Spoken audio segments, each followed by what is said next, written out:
Hello students, welcome to my channel physics for all exams. So ఈ వీడియోలో మనము first year intermediate physics సంబంధించి 1 mark questions discuss చేస్తాము.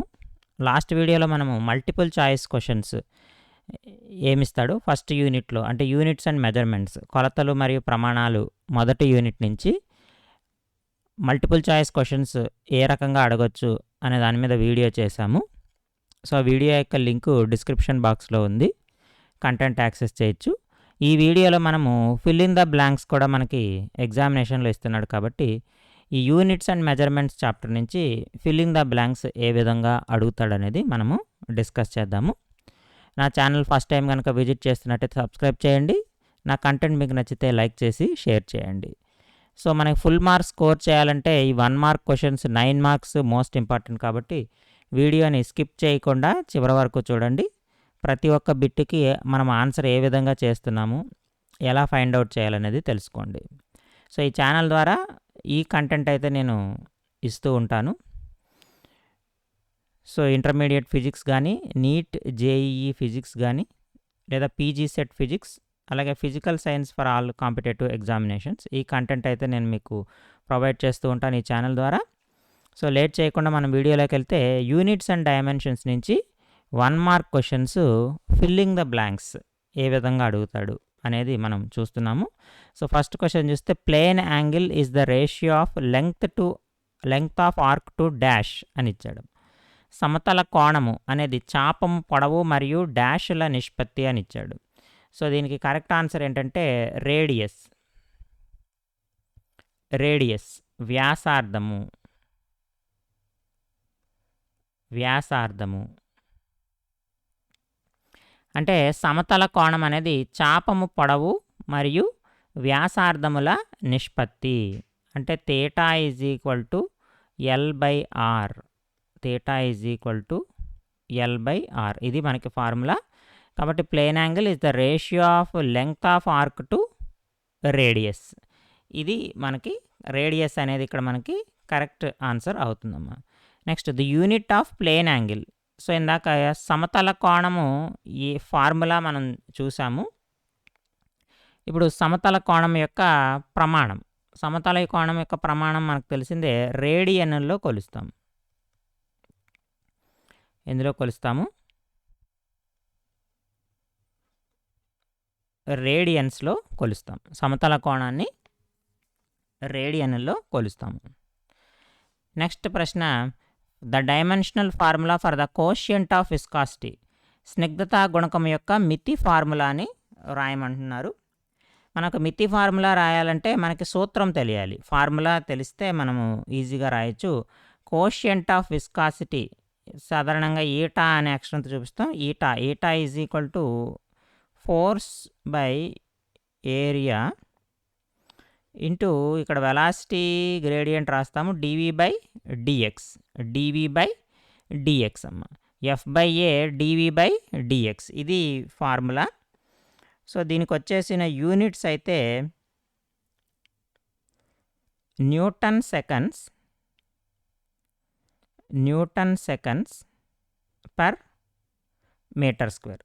అయితే మనల్ని యూనిట్స్ అడగలేదు, మనల్ని ఏమడుగుతున్నాడు? డైమెన్షనల్ ఫార్ములా, మితి ఫార్ములా అడుగుతున్నాడు, newton second per metre square. So దీని నుంచి మనము డైమెన్షనల్ ఫార్ములాని రాయాలి. ఎందుకంటే ఇక్కడ చూడండి, ఇది 1/సెకండ్ అవుతుంది కాబట్టి 5కి వెళ్ళిందనమాట. ఎఫ్ అంటే న్యూటన్స్లో కొలుస్తాము, సెకండ్ ఏరియాని మీటర్ స్క్వేర్లో కొలుస్తాము. సో ఇక్కడ చూడండి, newton second per metre square. దీన్ని విడదీసి రాయండి. న్యూటన్ అంటే ఏం రాస్తాము? KG metre per second square into second by metre square అమ్మ. ఈ మీటర్ స్క్వేర్ ఒకసారి క్యాన్సిల్ అవుతుంది, సెకండ్ ఇందులో ఒకసారి క్యాన్సిల్ అవుతుంది. అంటే మనకి యూనిట్స్ ఏమైనా KG, metre inverse, second inverse. అంటే మరి డైమెన్షనల్ ఫార్ములా ఏమవుతుంది? ఈటాకి కేజీ అంటే ఎం, మీటర్ ఇన్వర్స్ అంటే ఎల్ ఇన్వర్స్, ఎస్ ఇన్వర్స్ అంటే T⁻⁻1. కాబట్టి స్నిగ్ధతా గుణకం యొక్క మితి ఫార్ములా ఏంటంటే ml⁻⁻1 T⁻⁻1 is the correct answer. Next చూడండి, the significant numbers in the figure. మనకు ఒక నెంబర్ ఇచ్చాడు, ఇందులో ఉన్నటువంటి సార్థక సంఖ్యలు ఎన్ని అని అడుగుతున్నాడు. ఇక్కడ డెసిమల్ పాయింట్ ఉందమ్మా, దశాంశ బిందువు ఉంది. దశాంశ బిందువు తర్వాత 0 ఉంది. దశాంశ బిందువు తర్వాత 0 ఉంటే దీనికి సిగ్నిఫికెన్స్ ఉండదు. సో సిగ్నిఫికెంట్ నెంబర్స్ ఏమున్నాయి మనకి 2, 3, ఇక్కడ 0. ఒకవేళ ఇక్కడ జీరోస్ వచ్చింటే వాటికి సిగ్నిఫికెన్స్ ఉండదు. 0 తర్వాత మనకి 8 వచ్చింది. కాబట్టి టోటల్ సిగ్నిఫికెంట్ ఫిగర్స్ ఎన్ని అంటే 2308. మనల్ని ఈ నెంబర్ అడిగాడు కాబట్టి 4 సిగ్నిఫికెంట్ ఫిగర్స్ అంటే సార్థక సంఖ్యలు ఎన్ని అంటే 4 అని మనము రాస్తామన్నమాట. So 4 is the correct answer. Next, if F, M, T are force mass and time then F m power -1 T square. ఇక్కడ మనకి ఎఫ్ఎంటీలు వరుసగా బలము, ద్రవ్యరాశి, కాలము అయితే F m power -1 T square అనేది దేనికి సమానం అవుతుంది అని అడుగుతున్నాడమ్మ. ఎఫ్ అంటే మనకి బలము, ఫోర్స్ కదా, అంటే ఏమవుతుంది KG metre S power of -2. ఇది మనకి ఫోర్స్ యొక్క యూనిట్స్. ఎం అంటే మాస్ అంటే కేజీ రాస్తాము, కేజీ పవర్ -1. టీ స్క్వేర్ అంటే ఎస్ స్క్వేర్, సెకండ్ స్క్వేర్. ఇక్కడ చూడండి S power -2 S power 2, KG power -1. ఇంకా ఏ యూనిట్ మిగిలింది మనకి మీటర్స్ మిగిలింది. మీటర్స్ని ఎందులో కొలుస్తామమ్మా లెంగ్త్లో కొలుస్తాము. కాబట్టి దేనికి సమానం అవుతుందంటే ఎల్కి సమానం అవుతుంది. ఎల్ అంటే లెంగ్త్ అంటే తెలుగులో మనం ఏమంటాం పొడవు అంటాం. కాబట్టి ఇక్కడ కరెక్ట్ ఆన్సర్ ఏమవుతుందంటే లెంగ్త్ పొడవుకి సమానం అవుతుంది. తర్వాత ప్రశ్న, a number 2.735 is rounded off to 3 significant figures is. ఇక్కడ 2.735 అనేటువంటి సంఖ్య ఇచ్చాడు, 3 సార్థక సంఖ్యలుగా సవరించాలి. యాక్చువల్గా ఇక్కడ మనకి ఎన్ని ఉన్నాయి సిగ్నిఫికెంట్ ఫిగర్స్ 4 ఉన్నాయమ్మ. ఈ 4 సిగ్నిఫికెంట్ ఫిగర్స్ని మనం 3గా కన్వర్ట్ చేయాలి. సో ఈ 3గా కన్వర్ట్ చేయాలంటే మనకు ఒక రూల్ ఉంది. ఇక్కడ 2.735 అంటే ఈ చివరి 2 నెంబర్లు చూడండి. చివరి 2 నెంబర్లో ఇక్కడ ఉన్నటువంటి నెంబర్ ఏముందో చూడండి. ఇది 10కి దగ్గరగా ఉందా లేకపోతే 1కి దగ్గరగా ఉందా చూడండి. ఇది అటు 10కి దగ్గరగా లేదు, 5 1కి దగ్గరగా లేదు, మధ్యలో మిడిల్ నెంబర్ ఉంది 5. ఇలా మిడిల్ నెంబర్ ఉన్నప్పుడు ఏం చేస్తామంటే దాని తరువాతి నెంబర్కి మనము సవరించుకోవాలి. దాని తర్వాత నెంబర్కి సవరించుకోవాలంటే 35 దేనికి దగ్గరగా ఉంటుంది 40కి దగ్గరగా ఉంటుంది, అంతే కదా. 35కి మనము 10కి దగ్గరగా అంటే 40కి దగ్గరగా ఉంటుంది. నెక్స్ట్ లేదా 30కి దగ్గరగా ఉంటుంది, అంతే కదమ్మా. 30ని మనము 35 40 ఈ రకంగా ఉంటుంది. బిట్వీన్ 30 to 34 ఉన్నాయనుకోమ్మా, మనం ఏం చేస్తాము 30గా రాస్తాం. 30 నుంచి 34గా ఉన్నాయనుకో అంటే లెస్ దాన్ 35 ఉన్నాయనుకోమ్మా, మనము అది 30 కింద తీసుకుంటాం. ఒకవేళ 35 నుంచి 40 మధ్యలో ఉంటే మనం ఏది తీసుకుంటాము 40 తీసుకుంటాం. కాబట్టి 2.740 అని మనము రాయాల్సి ఉంటుంది. కాబట్టి ఇక్కడ మనకు కరెక్ట్ సిగ్నిఫికెంట్ ఫిగర్స్ ఏంటంటే 2.74 అనేది మనకి కరెక్ట్ ఆన్సర్ అవుతుంది. ఇక్కడ గుర్తుపెట్టుకోవాల్సింది చివరి 2 డిజిట్స్ తీసుకోవాలి, వీటిని రౌండ్ ఆఫ్ చేయాలి. కాబట్టి ఇక్కడ రౌండ్ ఆఫ్ చేయాలంటే ఇక్కడ 35 ఉంది. సో మనకి 34 నుంచి 30 మధ్యలో ఉంటే 30 రౌండ్ ఆఫ్ చేస్తాం. 35 నుంచి 39 మధ్యలో ఉందనుకోమ్మా, అప్పుడు 40కి రౌండ్ ఆఫ్ చేస్తాం. ఇది మనం గుర్తుపెట్టుకోవాలి.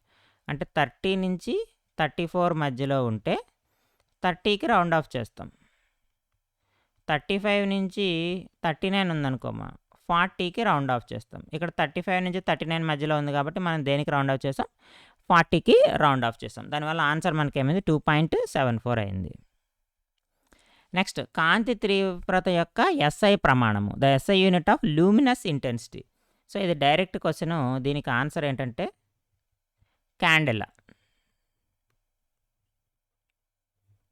క్యాండెలా అనేది మనకి కరెక్ట్ ఆన్సర్ అవుతుంది. Next, planks constant and dash have the same dimensions. ఇక్కడ ప్లాంక్స్ కాన్స్టెంట్ ప్లాంక్ స్థిరాంకమునకు మరియు డాష్కి ఒకే మితులు కలిగి ఉంటాయి అంటున్నాడు. సో ప్లాంక్ స్థిరాంకానికి దీనికి ఒకే మితులు కలిగి ఉన్నటువంటి ప్రమాణం ఏదంటున్నాడు. మనకు ప్లాంక్ స్థిరాంకము అంటే ఏమవుతుందమ్మా, H is equal to 6.625 into 10⁻⁻34 joule seconds అమ్మ. జౌల్స్ అంటే శక్తికి ప్రమాణాలు కాబట్టి ఇక్కడ జౌల్ సెకండ్స్ అంటే ఏమవుతుంది, ఎనర్జీ యూనిట్స్ అంటే energy into time formula, energy into time మనకి ఫార్ములా అవుతుంది. ఎనర్జీ ఇంటూ టైం అంటే ఇక్కడ చూడండి, ఎనర్జీకి యూనిట్స్ ఏమవుతాయి, శక్తికి KG metre square S⁻⁻² into S. ఒక S KG metre square second inverse అవుతుంది. KG metre square second inverse అవుతుంది. సో ఇది దేనికి మితి అంటే ఇక్కడ కేజీ మీటర్ స్క్వేర్ అంటే ml స్క్వేర్ T⁻⁻1 అవుతుంది. ml స్క్వేర్ T⁻⁻1 అవుతుంది. సో ఇది దేనికి సంబంధించిన మితి అంటే ఇక్కడ మనకి కోణీయ ద్రవ్యవేగం చూడండి, angular momentum L is equal to formula ఏంటి మనకి MVR. M అంటే కేజీలో కొలుస్తాం మనము, metre per second into M అంటే ఏమైందమ్మా, KG metre square S⁻⁻1. So dimension formula ఏమవుతుంది, ml square T⁻⁻1. So same dimensional formula చూడండి, అంటే యాంగులర్